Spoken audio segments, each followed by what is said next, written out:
Morning! So today we are starting by Bothe Hall in Sawley once again. We're going to meet up with Linda when we get to Sawley Marina. Today we're going to walk up to Lockington and Lockington Hall. Then we're going to head up towards the East Midlands Airport. Before we get there, we'll pass some balancing ponds and then head down to Kegworth. And then we'll head along the Midshires Way and then back to where we are now. Now today's walk is just under 9.5 miles, so we best catch up with Linda, so we best get down to Sawley Marina.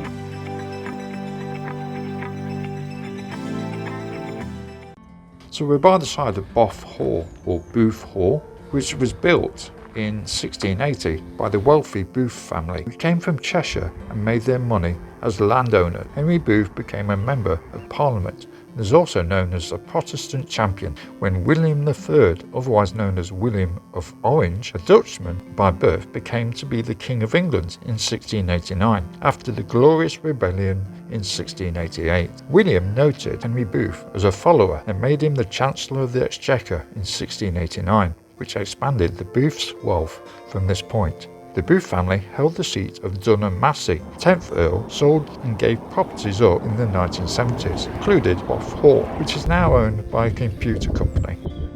So looking down at the River Trent, if you fancy a boat of your own, then there's one here. Needs a little bit of work. Okay, a considerable amount of work. Maybe to get it afloat might be a start.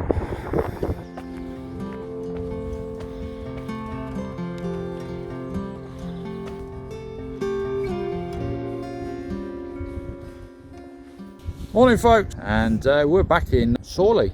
Well, at the moment we're actually outside Sawley Marina. From here we're going to walk across the fields from Sawley Marina.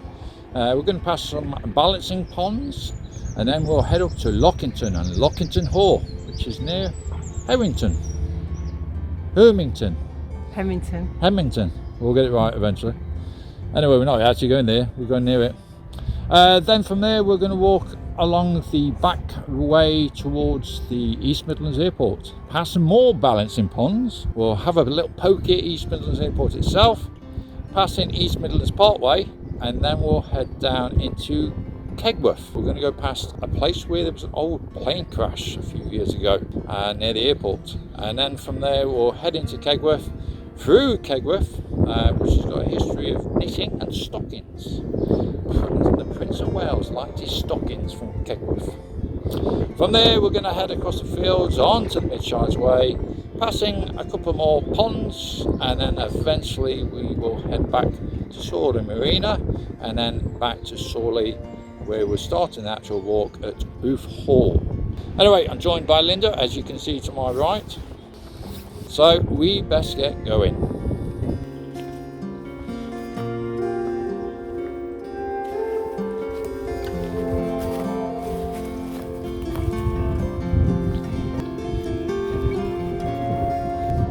So as I just come across this field, you can just about see where the big tree is. To the right of that is a yellow marker for footpath marker. Now I did follow the fence line as I saw this yellow marker here, but then once we got there and realised there's no sort of proper way to climb over, look to the map again, it's actually the style is towards the farm where Linda is, in the centre of the picture. If you decide to walk this one for yourself, to avoid the one in the corner and head towards the farm across the field. If there's anybody about, I might tell them to take that old marker down, because obviously the footpath was nowhere near there. So we reach the proper way to go on the footpath. It just goes over this little brook. Linda decided to climb over this big pole, but we do it this way, pull it up. A lot easier to get by.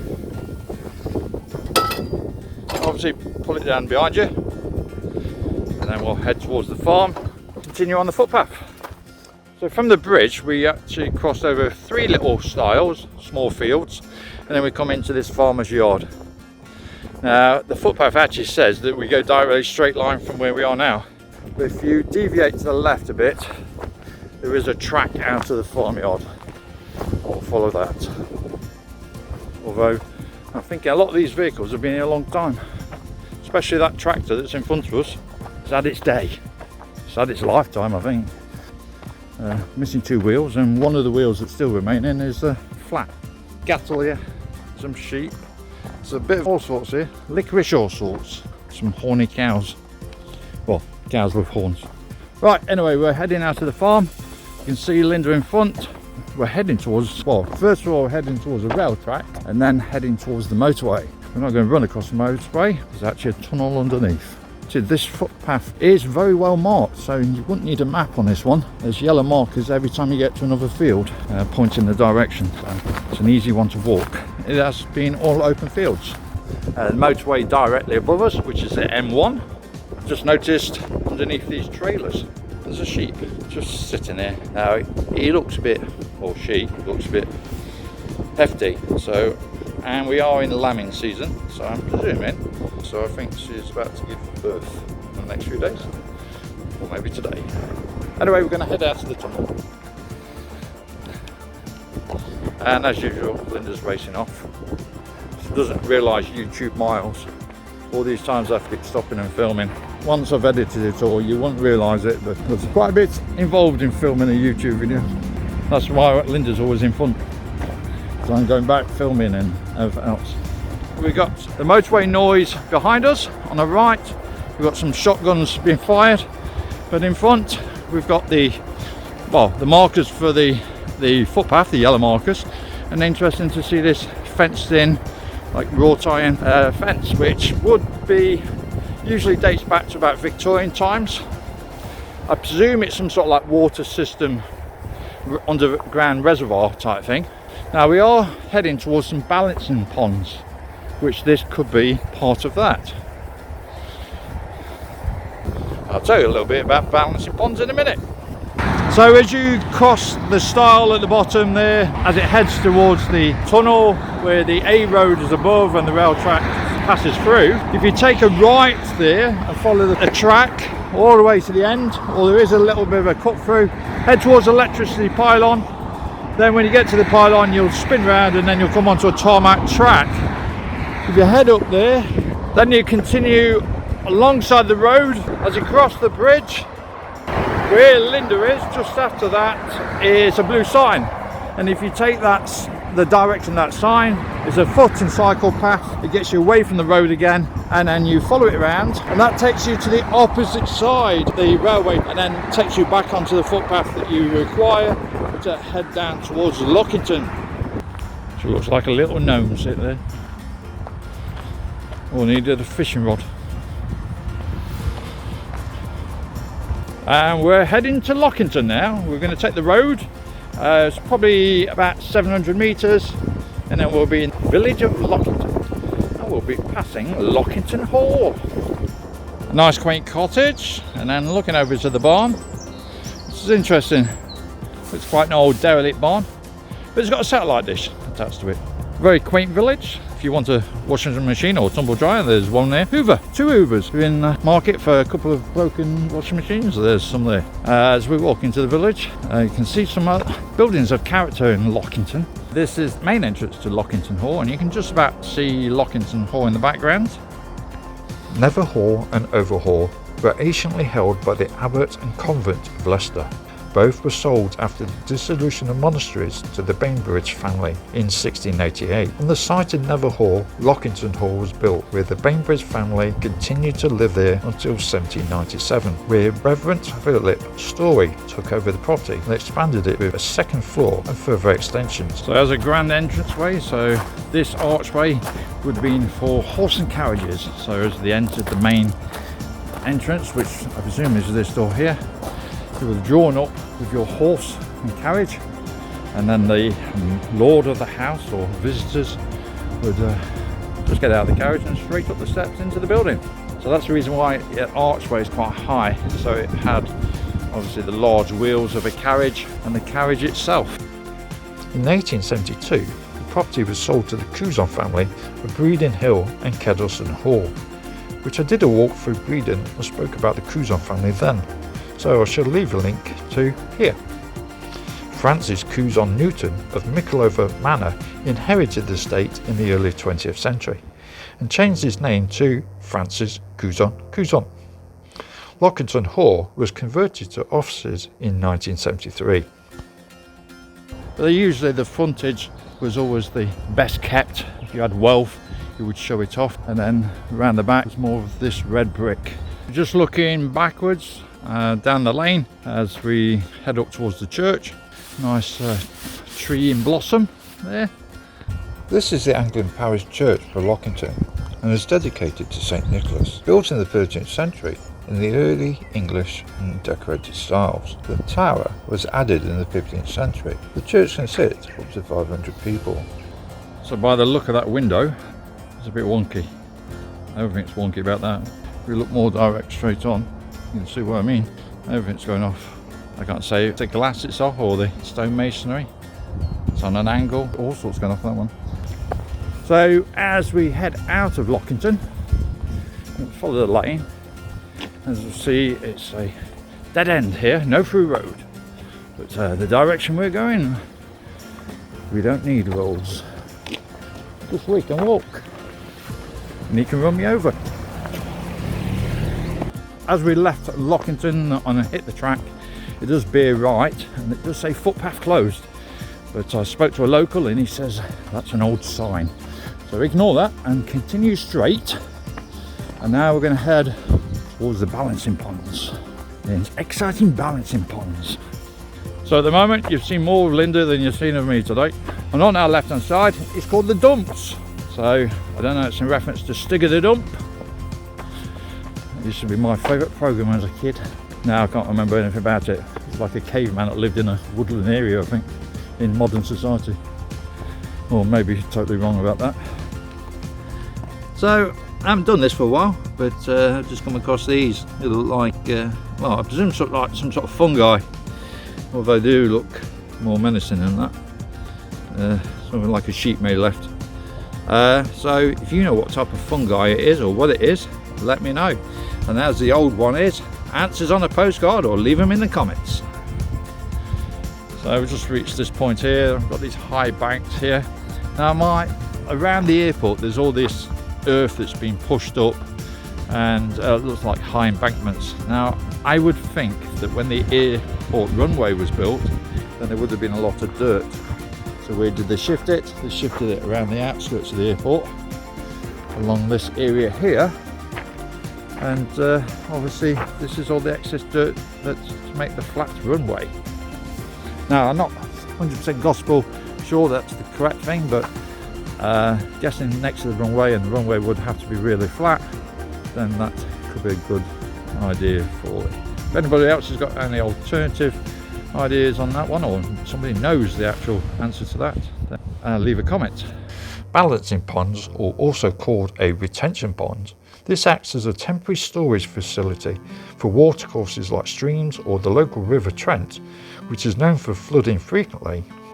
Rather than water being discharged directly into the watercourse, potentially overwhelming it and causing flooding. When water flows into the ponds can treat the water, which means the longer the water is in the pond, the more it is treated. Okay, so we're heading along the path, and we're going to take this little set of steps here.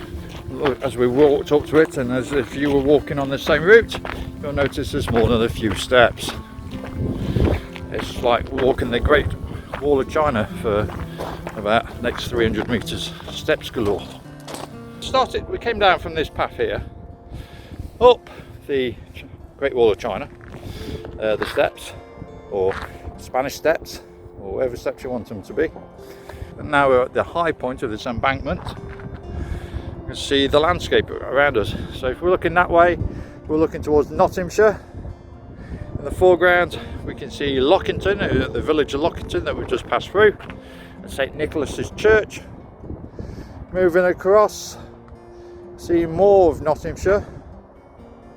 Then we see the power station, Again, in the Shardlow video I mentioned the power station, and it's still doing it.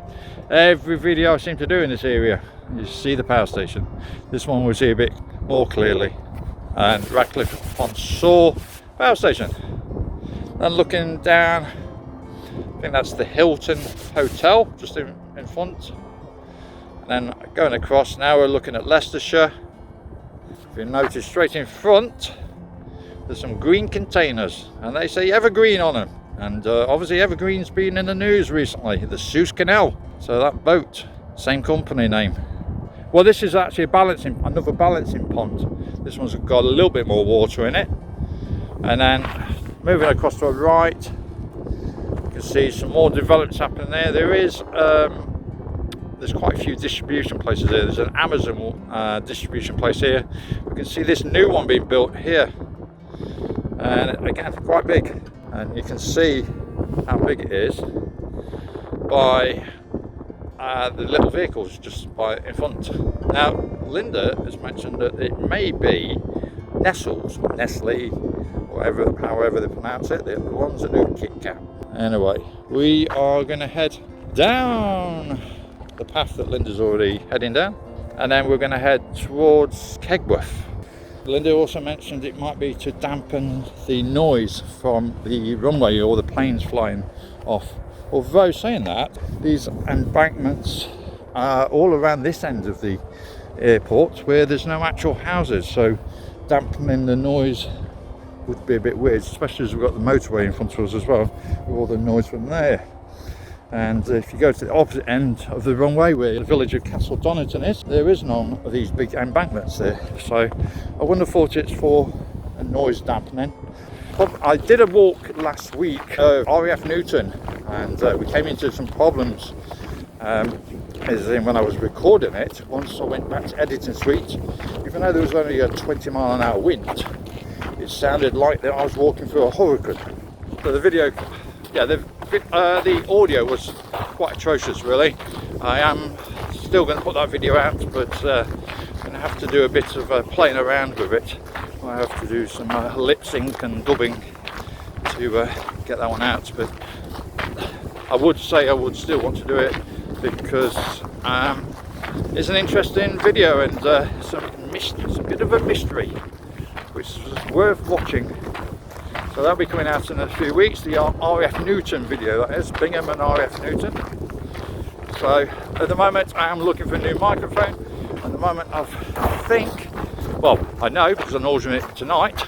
I'm ordering a Wireless Go, which is a another road piece of equipment, but it's a wireless one. So we're going to see if that works better with the wind noise.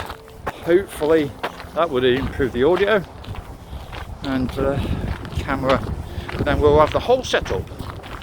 But the funny thing is when I was looking at doing YouTube and I looked at some of these videos, there's this guy in Las Vegas, Sean Cornell or whatever his name is. He has a company called Think Media and he's talking about how to join YouTube, and all he was saying is, well, if you've got a phone you can start a channel. It's that easy, no money outlay. Anyway, since I've started it, I've realised that my computer wasn't good enough, so I've had to spend £2,500 on a computer to do the editing. I bought gimbals, tripods, mics. At the moment we're about a year into doing this channel and it's cost me about £3,500. So his idea is that it's not going to cost much, it's a slight understatement. As you can see from my eye, it's not looking too good at the minute, but hopefully it's going to improve. I've got some drops for it, so it's going to clear up hopefully in the next few days. I'm not going to look like I've just been with Rocky Balboa. So we're heading towards Amazon, the distribution centre. It's quite small but quite big actually. I think they're on about extending it as well. Okay, so we've just reached the edge of the runway. We're at emergency gate 7, and although you can't see it that well, right up there is the air traffic control, the tower, and then beyond that is all the aircrafts, the planes. In front of us is East Midlands Parkway. That seems to be some sort of like bus drop-off point, and as you get on like a hopper bus that gets you to the airport. Anyway, we're going to head down here towards where that yellow bus is in front, and then we'll cross the motorway, and then we'll turn left into Kegworth. On the 8th of January 1989, a Boeing 737 crashed onto the embankment of the M1 whilst attempting an emergency landing at East Midlands Airport. There was no ground casualties nor vehicular damage on the motorway as a result of the crash. However, 47 passengers on board the aircraft were killed, and a further 74 passengers and crew members were seriously injured. The crash happened when the plane was flying from London to Belfast, began to have difficulties, so had to be diverted to East Midlands Airport. A fan blade broke in the left engine, which then later on caused it to set alight. With the engine ablaze and coming towards the diverted airport, the pilot did a fatal error and turned off the right engine rather than the blazing left engine, causing the plane to run short of the runway and crashing into the motorway bank. So we're just heading down this track now, moving away from the busy roads. We'll follow this path, then it'll go across the fields, and then we'll head into Kegworth, which is just there. And then beyond we see the power station. Linda's rushing off. I think she's got a date or something, so she wants to get home. But I like to plod and film. I walk the distance. I don't mind how long it takes me. As you've seen in some of my videos, I sometimes end up walking up halfway through the night because I take my time too much. Filming all these places.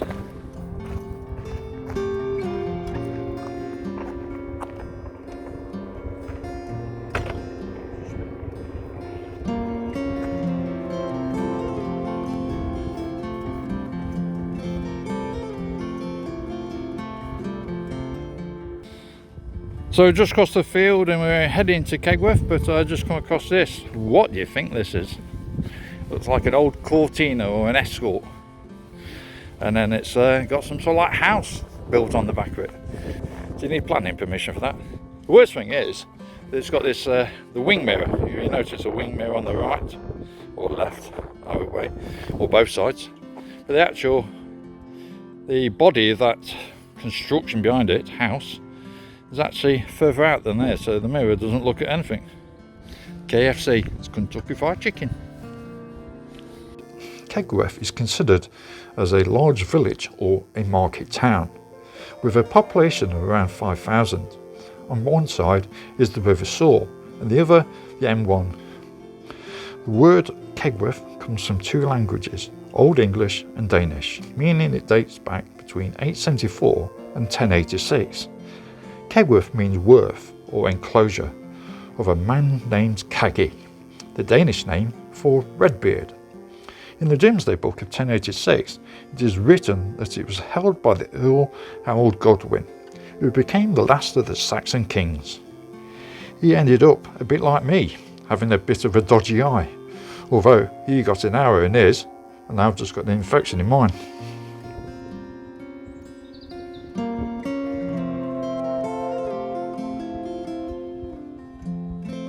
Anyway, I'm gonna head down here. Whoa! Scared by a car. That nearly knocked me over. Why is it on this? Should be on that side of the road, not this side. And we're going to pick up with a footpath in a moment. So walking down this track, road, tarmac, whatever you want to call it. And then we're going to turn left at this footpath sign. So we would have taken this way, the footpath. And we can see that the style footpath sign there and the style is there. But then once you get further than that, you see this sign that says danger, keep out, quarry's working. And then the footpath seems to disappear into ponds and workings. Obviously we can't go that way. Fortunately, if we follow the road slightly further, but it will get us back onto the way that we want to go. So we're just going to follow it around. That picture looks quite nice from there. A blossom next to the footpath sign showing to Warren Lane. But if we look down a bit, it doesn't look so pleasurable, even though a power station in the background. And then some fly tipping. And those wheels look like they've been here for a while, and moss. And then there's a wig on the floor. So if you're Need some extensions. There's a wig here that you can have for free.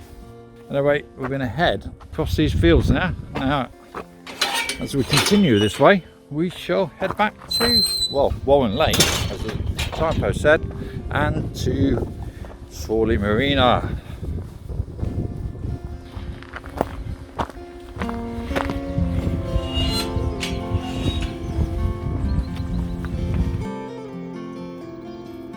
Sawley Marina was developed by the Davison family, and by the 1960s the marina became established as a leading inland marina. The narrowboat register for boat sales was created. British Waterways bought the marina in 1999 and has now become one of the finest inland marinas on the British waterway system.